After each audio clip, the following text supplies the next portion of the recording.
Ayan mga kababayan, mga kalakotser, mga kabiheros. Ito muli si Madam Yula, ang Madam Daming Lakotser. Alam mo yung itsura ko ngayon, no, diba? Mukha akong feel ko na sa Amerika ako. Naka-turtleneck. Kasi malamig nga na ulan. Gusto kami ngayon kina Mia. Ayan si Mia. Laki na ni Mia. Hindi na siya ano, daging-ding na siya.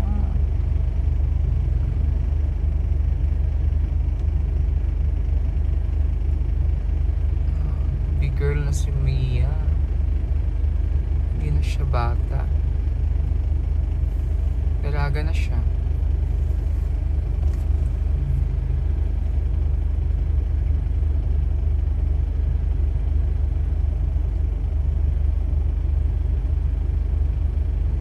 Mahaba na yung hair niya ulit.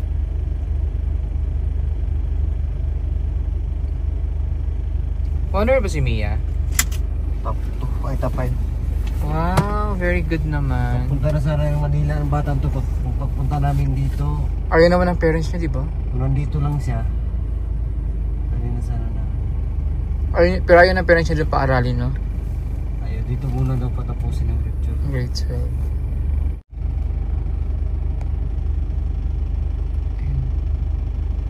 Kapuno yung ano niya. T-shirt na. Yung bahay nila maliit lumiit. Kasi yung bahay nila lilipat na sila, no? Kung ikaw ay nag-mature na, okay, dadagdagan nyo ng 1,000, magiging 6,000. Okay? Kasi syempre grade 11 na, iba na yung pangangailangan, iba na yung pinag-aaralan, dahil yun ay patungo na po doon sa kanilang kursong kukuhanin sa pagkatapos ng grade 12. O, naintindihan mo ko? Okay. At ang sinunod ko ang puso ko, kawawa ang pamilya ko. Pati ikaw, kawawa ka rin. Naintindihan mo ako? Pag-aaral ka ng grade 11 mabuti, ha? Sasabihin mo sa akin yung mga kailangan mo. Ha? Para mapagtagumpay mo yung grade 11 ng 12 mo. Para pagdating mo doon sa Maynila, wala pala doon. Kasi hindi na maulit siya. Hindi na maulit. Balay na mo, sir. Ha? Wala na din yung balay. Asa si kuya? Nasa Agila? Okay naman kaya, sir. Ha? Kaya mo, mga kuwan, kahoy. Hindi na mga Hindi na nakapas, ano kahoy. Kalintura naman siya. Kailangan mo ng laptop. Opo. Kaso wala namang internet dito. Wi-Fi. Wi-Fi lang. Oh. Kailangan mo ng laptop, no? Marunong ka na bang mag-laptop? O crop top? Tuturuan po kami ng guro. Doon. Opo. Tingnan muna natin kapag talagang kailangan na, ha? Nasabihin ko doon sa sponsor mo para ibabawas natin doon sa allowances, ha? Opo. Okay, ito na yung 5,000, ha? Dadagdagan ko ito next month. Basta makita ko na continuous ka nang nag-update, ha? Oh. Nay, sabihan to, ha? Continuous update sa akin, ha? Oh, ito na yung 5,000. 1, 2, 3, 4, 5. Salamat po. Kamukha ka ni ano? Ni Cherry Ann. Halika din, eh. Tama, maganda rin ito, eh. Yan ang itsura ni Mia noon. Sir, kung ando na siya sa Davao, Oh. di na maka-eskwela ko ng sponsor. Walang sponsor? Ano yun? Ano ko? Di, malay nyo na. Halika nga, bunso. Halika. Ito, magaling to. Top to pala to, eh. O, kasing kulay yun ang kanyang ama. Oh, pero may ganyan ka dati, ha.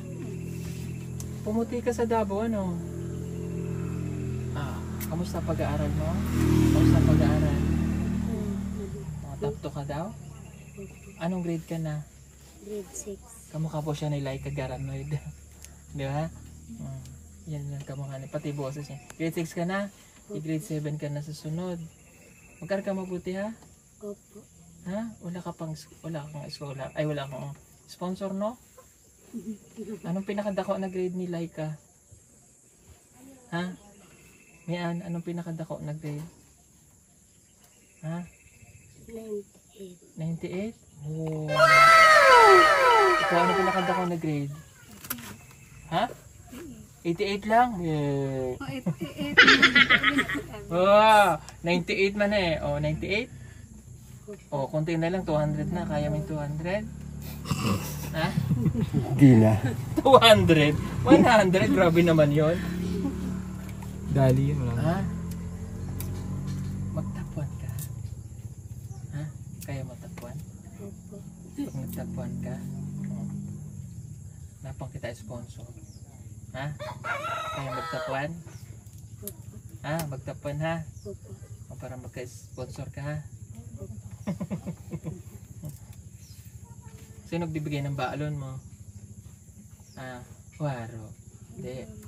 Ha? Si mama. Okay, ganito na lang gagawin ko. Kasi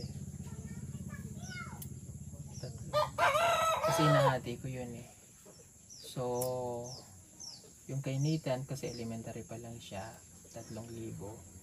At saka, pero baka tanong ko muna sa sponsor niya, ha? Pero kung malay mo, makahanap natin ng sponsor mo, anak. Basta galingan mo muna, ha?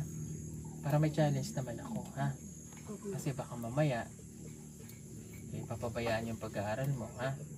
Mas maganda, kung may sponsor ka na, or pinakita mo sa akin na magaling ka, bibigyan kita sponsor. Wow! Tindihan mo? Ha? Tindihan? O sige, pahingin mo ng 2,000 dyan.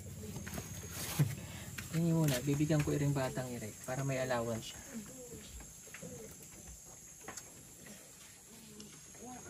Ano naman gusto mong pagdako? Ha? Ano course? Teacher din? Oh, ayaw mag-nurse? Ha? Teacher lang? Pwede yan mag-nurse. Oh, next. Mag-nurse ka na lang. Kung kaya mag-nurse. No? O, susunod na taon, malaki ka na. Oh, dati baby pa ko eh. Oh. Teka, bigyan kita ng allowance mo. Ako na magbigay muna ha. Oh. Basta mag-aral lang ha.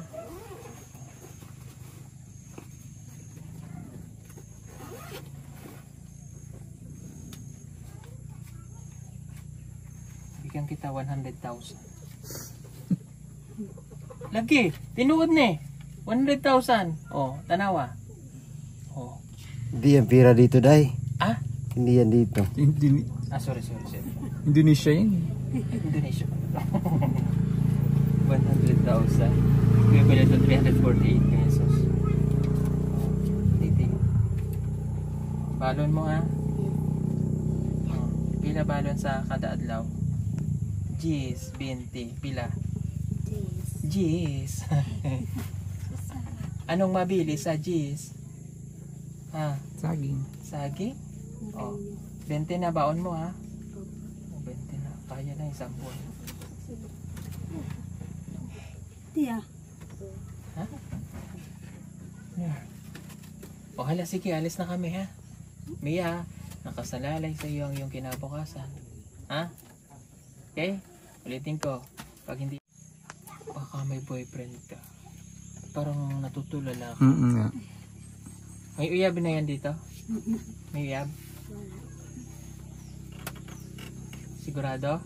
Ba't parang natutulala ka? May kachat ka, no? Mayroon. May kachat ka, no? Mayroon. May kachat ka? Sigurado ka? Pag may nalaman kami, Mia, ano mangyayari sa'yo? Gusto mo bang matanggal? Sundin ako, ha? Okay, sige po po, kababayan. Pasensya na kayo sa mga kahigpitan namin. Kailangan namin yung gawin. Marami pong salamat sa inyo. God bless po sa inyo. Bye-bye. Maraming salamat po sa aking sponsor dito sir. Maraming salamat po sa binigay allowance sa akin. Salamat po. Okay, o kapustahin mo sila, Maylin. Namiss ka nila. Kumusta na po kayo dyan, Mylene, Russell? Namiss din po. Namiss din po. Namiss ko rin po kayo. Namiss ko rin po kayo. Yan lang. Okay. Sige. Oh. May gusto kong sabihin.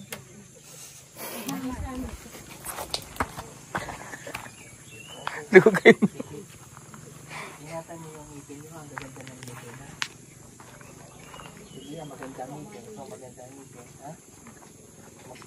Mas lagi para palinis ng ngipin. Para hindi kapitan ng mga ano pa yun. O, kaya ngayon pa lang sabihin mo na kung may kachat ka. Tanggal ha. Malalaman natin pag nagsinungaling si Mia pag to nag-okay. Volume. Punta ko dito noon. Bakit ka nagtato? Pahiramday. Maraming salamat po sa Mia, wala kang kachat ha? sponsor din. Wala. Wala na nandaan. Salamat. Wala, babaw anak. Oh, high-tech tong ano namin. Ihigupin ito lahat ng message mo. Malalaman Ano yan. mo ha? Makuha yung message mo. Ayan. Wala. Oh. Basa na tatanan. Messenger. Tuga na nandaan. I-receive ko na ha. Receive. Mabasahan to yung messenger tanan. Mabasa ko lahat ng ano mo. Messenger mo. Nawala. Nawala. Sir Jud. Sure good. Makikita ko lahat yan doon. Sure ha? Ba't naiyak ikaw? Mayroon na no? Hindi lang sinagot. Hindi mo sinagot? May kachat ka no? Wala. Pero may naligaw. May chat, pero hindi ko pa sinabi. Bawal ha? Makikita ko yun doon, Mia. Isa maguyab niya. Ay, isa maguyab. Sayang uy, manguyab ka. Sayang, para ka. Kailan mo kang judian, di ba? Opo. Sayang yan. Pero si Judy nagmamakaawa siya. May ayaw na ng sponsor kasi di kasunod. Higil mag-chat-chat. Para di mag-tintal. I-block diretso. Si Mia. I miss you, be. Tagal natin hindi nakita. Naku na. Alam mo, nakita kita kanina sa sasakyan. Ang sabi ko, laki na Mia. Dalaga na. Break muna kami. Musta man ka diri? Okay raman. Okay na ni mo balay diri? Mo boarding house? Kung init siya. Init kung init. Ulan, malamig naman. Ito yung boarding house ni Mia. Oh. Ang galing ng kapatid mo ha. Grade top 2. Pag-aral mabuti ha. Mian. Yan, so babay na ha. Mag-aral kang mabuti. Ha? Tapos wag kang mag-chat ka sa akin. Ha? Bang, ulit mo pa. Di ba Madam Yula Madam Damin? Di ba inad kita? Oh, Yula Madam Damin, di ba? Oh. Mag-chat ka sa akin para ano. Tapos para any ano, pwede ka rin mag-chat sa akin para kung mayroon kang gusto sabihin kay Daddy Paul, ha? Opo. Ingat ka dito. Bye-bye. Ayan. Di ba ka nakakatuwa? Nakakatuwa kasi honor din yung kapatid niya, top 2. Ang init na. Inibit na yung bahay nila. Dati ano yan. Ito ngaran.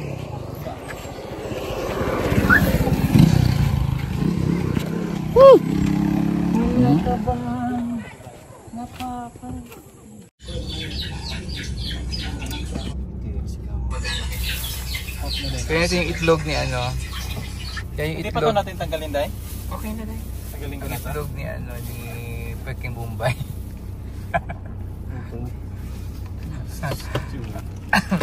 Alaga na ba yan? Laga na siya. Yes! May asin? No! Suka lang. Ang laki na niya. Dahil saan yung lalagyan ito? Suka. May suka. Yes! Pero walang asin. No! Wala to na to. Kamanat na yan. Yes! Kasi ano, hindi hinugasan. Nalat ng itlog ni Peking Bombay kasi hindi hinugasan. Hindi na kailangan doon ng asin. Sarap. Lami. Lalagyan ng Oh, mais, ito yung Lalagyan ng mais. Pingin nga akong itlog niya, no? Gusto ko tikman itlog ni Peking Bombay. Itlog ko dahil. Ayoko na itlog mo kasi ano, may hugas.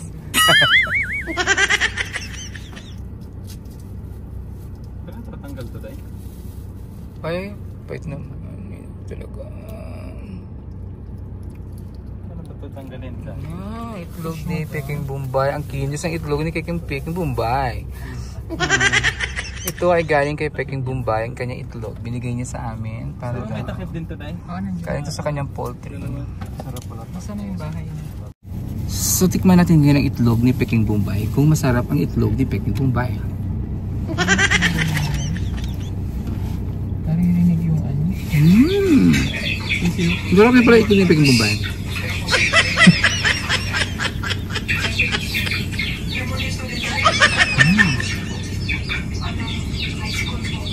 Balot nito kasi. Masarap yung kanyang itlog. Itlog niya dito masarap kasi ano, fresh. Iba talaga ang itlog pag fresh from the poultry tapos lagayin agad.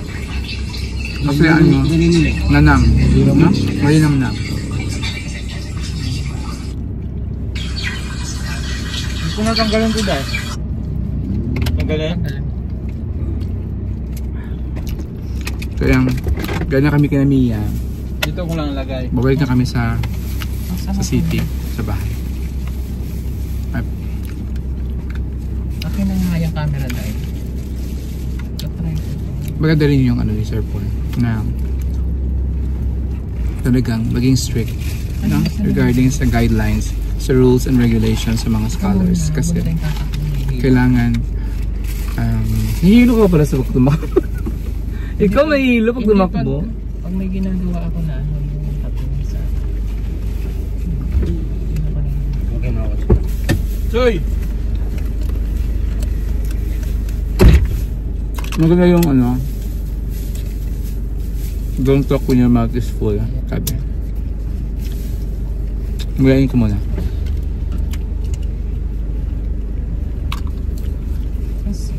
Yeah. So, maganda yung idea ano ni Sir Paul na being strict sa kanyang mga scholars. Kasi marami na nang akala nila kasi okay lang na maya-maya yung grades tapos okay lang magjowa, hindi naman siguro yung strict. Pabait din sa Sir Paul. Pag malaman mo magjowa ako, tsaka ko na hiwalayan. O ayan, nasampulan na si Judy Ann. Si Madeline din, no? Na hindi sumusunod sa mga guidelines sa rules. So, ayun na rin natin na matulad si Mia sa kanila. Kaya, sana hindi mo na siya magjowa hanggang sa makatapos siya sa kanyang pag-aaral para merong maganda yung future niya, no? Kasi kahit sabihin natin na okay na yung magjowa-jowa kasi ano lang naman inspiration, no. Meron pa rin, malaki pa rin factor ang pag-jowa na makaistorbo sa pag-aaral. Mawala yung focus ng bata sa pag-aaral. Let's go na. Magkaroon ng mga problema emotionally. So pagkaroon ng emotional problem, affected na ang intellectual, physical, kasi hindi na makakain, gano'n, di ba? Wala nang gana mag-aral. So, it's a big no-no for the PB team scholarship. Right, Sir Paul? Yes. So, it's agad pag na gano'n, no? So, ayan. Sana wala nang hindi na masundan yung kay Judy Ann tsaka kay Madeline na nangyari. So, we're very sure or very strict regarding pagdating sa scholarship. Hindi lang dito sa Davao, pati dun sa Negros, no? Sa ating mga scholars doon, si Adrian, si Mona Lisa, yung mga bata doon at yung mga scholars, si Renalyn. So it's a big no kung jowa, no? So ayan, thank you sa pagsama sa amin ngayon sa ating vlog dito sa Tapak. Barangay bang Tapak o Barangay Tapak? Siguro na. Davao City.